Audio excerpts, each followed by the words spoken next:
Good morning student. जैसा मैंने कल वीडियो में बताया था block diagram of thermal power plant, वो वीडियो तुमने देख लिया होगा जो पहले का भी था। कल थोड़ा सा मैंने समझा भी दिया था। अब मैं बात करती हूँ, अगर इस फर्स्ट वाले की बात करूँ, कोयल हैंडलिंग या कोयल अनलोडिंग से बॉयलर तक का जो प्रोसेस है इसमें ब्लॉक डायग्राम में, वो क्या है। तो फर्स्ट आता है कोयल हैंडलिंग प्लांट।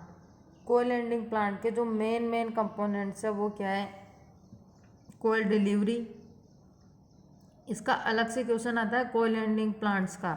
उसमें तुम्हें ये बेसिक सा main components of coal handling plants का ये डायग्राम बनाना है। Coal delivery, unloading, preparation, transfer, outdoor storage, covered storage, in plant handling, wagoning and measuring. ये वैगनिंग नहीं है, वेटिंग, जो अपन उसका वेट मापने, और फर्नेस। कोयल डिलीवरी का मतलब है कि खानों से हम कोयला लाते हैं, वो यातायात के साधनों के द्वारा हम कोयला प्लांट तक पहुंचाते हैं। वो यातायात के साधन कोई से भी हो सकते हैं, रेल परिवहन, ट्रक परिवहन, जल परिवहन, इनकी सहायता से हम कोयला हमारे प्लांट तक पहुंचाते हैं, तो उसको बोलते हैं कोयल डिलीवरी। फिर आता है अनलोडिंग। अब वो किसी भी यातायात के साधन के द्वारा हमारे पास प्लांट में पहुंच चुका है, बाहर यार्ड में, कोयल यार्ड में, तो उसको उतारना भी पड़ता है, तो कोयल अनलोडिंग। अब उतारते ये तो है नहीं कि कोई थोड़ा बहुत कोयल आता होगा तो ऐसे ही उतार लिया, तो उतारने के लिए भी कुछ इक्विपमेंट्स या औजार हमारे पास चाहिए। तो वो कौन कौन से इक्विपमेंट है वो अपन नेक्स्ट इसके आगे पढ़ेंगे, बेसिक समझ लो। कोयला उतार लिया कहाँ पर, प्लांट में। प्लांट में कहाँ पर, कोयल यार्ड में, ठीक है। कभी प्लांट में विजिट करोगे तो और अच्छे से समझ में आ जाएगा।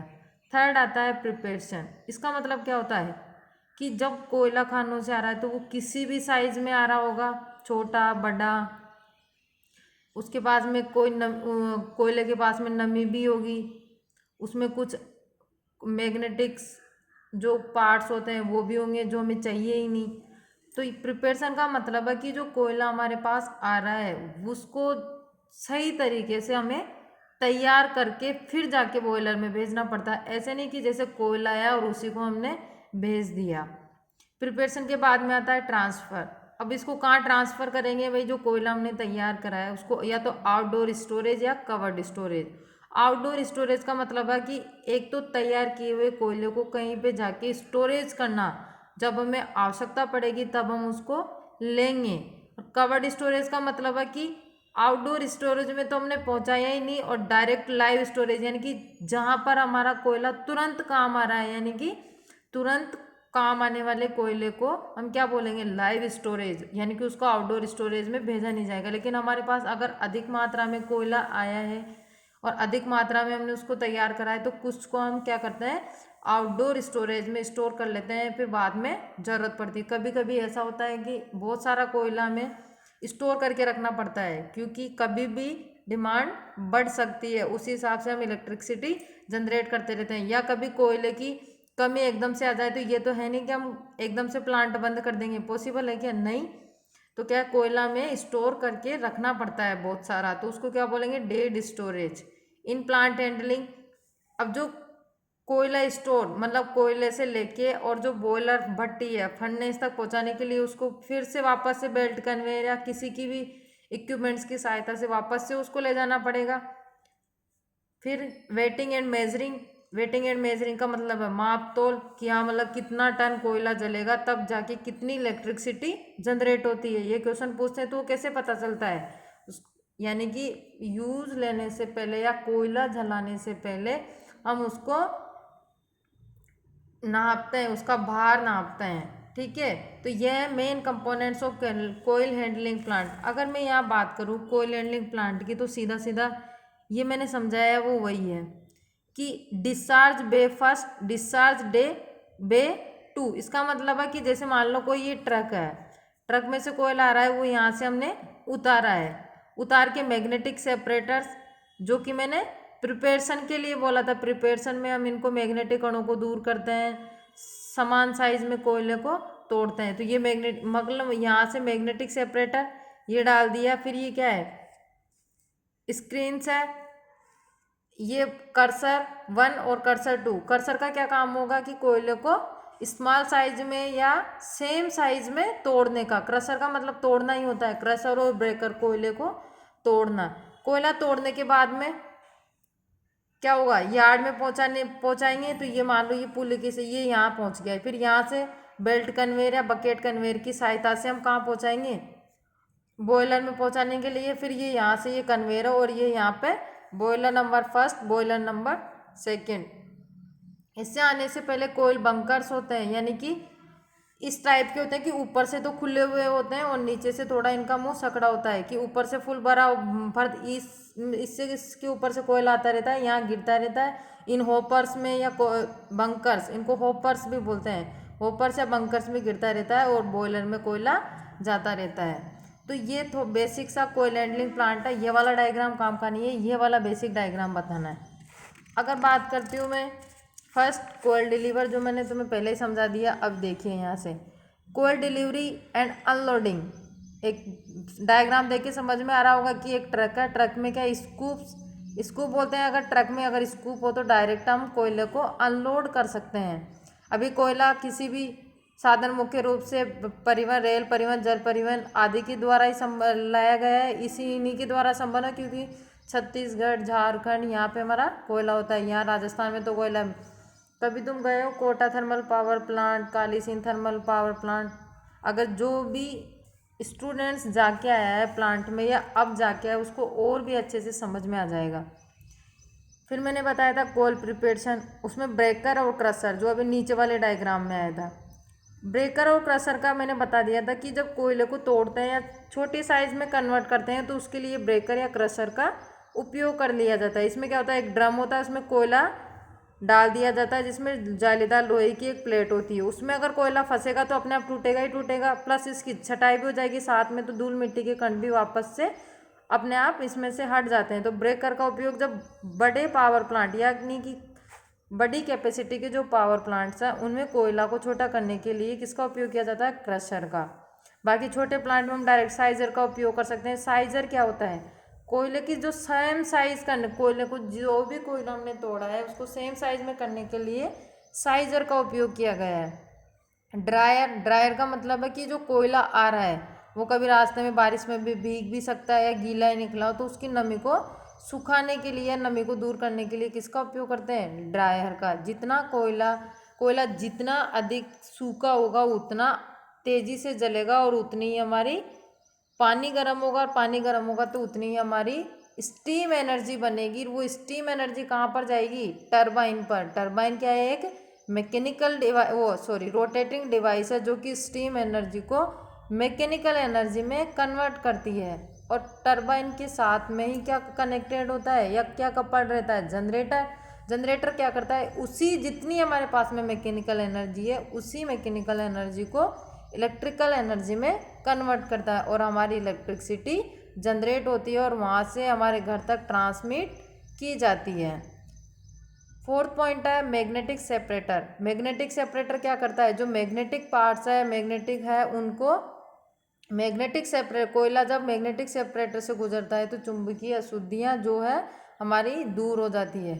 इतना कोयला तैयार करने के बाद में डेड स्टोरेज में मैंने बताया था कि जब काम नहीं आ रहा है, कोयला अधिक मात्रा में हमने प्रिपेयर कर लिया है, तो उसको डेड स्टोरेज यानी कि आउटडोर स्टोरेज में हम इकट्ठा कर लेते हैं। और जब हमें लाइव स्टोरेज यानी कि जितना कोयला हमें चाहिए होता है वो वहाँ से हम डायरेक्ट उसको बॉयलर भट्टी तक पहुँचा देते हैं। ट्रांसफ़र ऑफ कोयला ट्रांसफ़र कैसे करेंगे, ये तो कोयला तैयार करने के बाद में उसको या तो लाइव स्टोरेज में भेजेंगे या डेड स्टोरेज में भेजेंगे, तो इसी को क्या कहते हैं, ट्रांसफ़र ऑफ कोयल। अब इसके लिए कुछ इक्विपमेंट्स काम में लगे हैं, belt conveyor, bucket conveyor, screw conveyor और फ्लाइट कन्वेयर और ग्रेप बाल्टी कन्वेयर। पहला है बेल्ट कन्वेयर, यानी कि कोयला तैयार कर लिया और एक बेल्ट कन्वेयर की सहायता से, ये तो है ही नहीं कि कोयला तैयार करने के बाद में सीधा वो मतलब वहाँ मजदूर लगे होंगे वो पहुँचाएंगे, पॉसिबल है नहीं। बेल्ट कन्वेयर की सहायता से, अब बेल्ट कन्वेयर में सीधा सीधा आटा चक्की में जो पट्टा देखा है तुमने वही यहाँ पे उसी का एग्जाम्पल है, लेकिन आटा चक्की का तो थोड़ा सा है पावर प्लांट्स में बहुत लंबे लंबे या बहुत बड़े बड़े बेल्ट कन्वेयर्स होते हैं, उनकी सहायता से एक एक पॉइंट होता है, वहाँ से तो कोयला हम चढ़ाते हैं और जहाँ पे हमें ज़रूरत होती है वहाँ तक सीधा सीधा एक बेल्ट लगा होता है, उस पर कोयला वो घूमता रहता है और कोयला पहुँचता रहता है। तो ये इसका बेसिक डायग्राम है। ये रिटर्न रोलर है, ये बेल्ट है, इसके ऊपर ये कोयला डाल रखा है, ये झोल है, थोड़े से पट्टे में झोल भी होता है, तो ये वाला झोल है। इसको सपोर्ट देने के लिए बीच बीच में रोलर्स भी लगाए गए हैं, जो ये रोलर्स लगा रखे हैं। ये पट्टा वट्टा जैसे जैसे घूमता है कोयला एक स्थान से दूसरे स्थान तक पहुंच जाता है। दूसरा आता है बाल्टी कन्वेयर, बकेट कन्वेयर। बकेट वही बाल्टी कन्वेयर। इसका मतलब है कि जब भी, अब ये देखो ऐसा नहीं हो कि ऐसा है, यानी कि कभी कभी ऐसा होता है कि हमें अधिक दूरी पर अधिक ऊंचाई पर कोयला पहुंचाना हो, तो अधिक ऊंचाई के लिए ये पॉसिबल नहीं है, ये तो अधिक लंबाई के लिए हम काम में लेते हैं। अधिक ऊंचाई के लिए या वर्टिकल पोजीशन पे अगर हमें कोयला पहुंचाना हो तो बकेट कन्वेयर काम में ले जाते हैं। यहाँ से कोयला हमने इन करवाया, कोयला आउट यहाँ करवाना है, यानी कि इतना ऊपर कैसे पहुंचाया वो बकेट कन्वेयर। ये कुछ बकेट्स बनी हुई है, ये एक तरह से वही है वो क्या बोलते हैं उसको, बेल्ट कन्वेयर। बेल्ट कन्वेयर में क्या होता है, यह एक तरह से जो पुलिस बोलते हैं वो है ये। तो यहाँ इस पर क्या होती है, बकेट्स बनी होती है, यहाँ से जब ये घूमेगा तो ये खाली बकेट्स है, ये यहाँ आएगी, ये यहाँ से कोयला भर जाएगा, फिर ये आगे हो जाएगी, ये आ जाएगी यहाँ पे, यानी कि भरी हुई बकेट्स इधर जाती रहती है, खाली यहाँ खाली हो गई, खाली होते फिर ये खाली होती जाएगी, फिर ये वापस बढ़ती जाएगी। तो ये है बकेट्स कन्वेयर। ये इसके दो डायग्राम है, सेम ही है। थर्ड होता है स्क्रू कन्वेयर। ये स्क्रू दिख रहा होगा, स्क्रू टाइप है, इसमें भी ये कोयला सप्लाई होती है ऊपर से, फिर ये घूमता रहता है और कोयला नीचे की तरफ डिस्चार्ज हो जाता है। ये है फ्लाइट कन्वेयर। ये फ्लाइट के जैसे लग रहा होगा, नीचे नीचे चेन से या रोलर लगे हुए हैं। इसमें क्या होता है, स्क्रैपर्स होते हैं, यानी कि खुरचनियाँ, यानी कि कोयले को रगड़ के देती है तो कोयला अपने आप इनमें गिरता है और ये घूमता रहता है। तो नीचे की जैसे ये बेल्ट नीचे आई तो कोयला नीचे की तरफ इकट्ठा हो जाता है या खाली हो जाता है। तो ये कुछ इक्विपमेंट्स थे कोयले का। Dead storage and live storage, ये मैंने तुम्हें पहले ही बता दिया कि दो प्रकार के स्टोरेज होते हैं, कहाँ डेड स्टोरेज, कहाँ ये है। नेक्स्ट आता है कोयले का माप तोल, वेटिंग एंड मेजरिंग। दो तरीके की माप तोल विधियाँ, आयतनिक विधि और भारात्मक विधि। आयतनिक विधि का मतलब है कि कोयले का आयतन ज्ञात करते हैं, फिर उससे औसत घनत्व से गुणा करके टोटल भार निकाल लेते हैं। किसका, कोयले का टोटल भार निकालना जरूरी है। सेकेंड है भारात्मक विधि।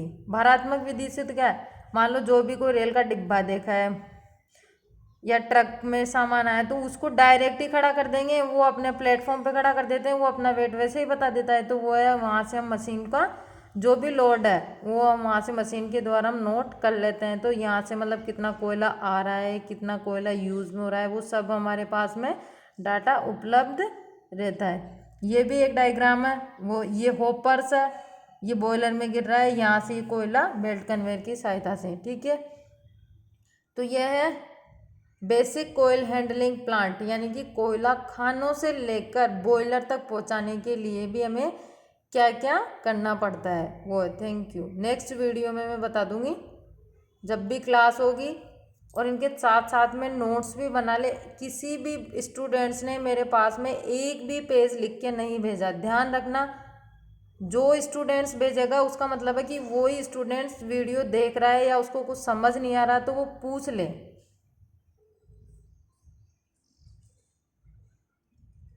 व्हाट्सअप नंबर है, ग्रुप में नहीं पूछे तो पर्सनली मैसेज करके पूछ सकते हैं कि क्या दिक्कत आ रही है। मैंने बोला था तुम्हारे सीनियर से तुम नोट्स भी ले सकते हो, लेकिन अभी मुझे लगता नहीं किसी ने भी नोट्स लिए होंगे, या लाइब्रेरी में बुक्स रखी हुई है। कोई मान लो पढ़ना चाहे या किसी के पास बुक्स नहीं हो, वो लाइब्रेरी से बुक्स एक दिन सारे इकट्ठे होके तो आए नहीं, एक जना या दो जना आके लाइब्रेरी में से बुक्स लेके जा सकते हैं।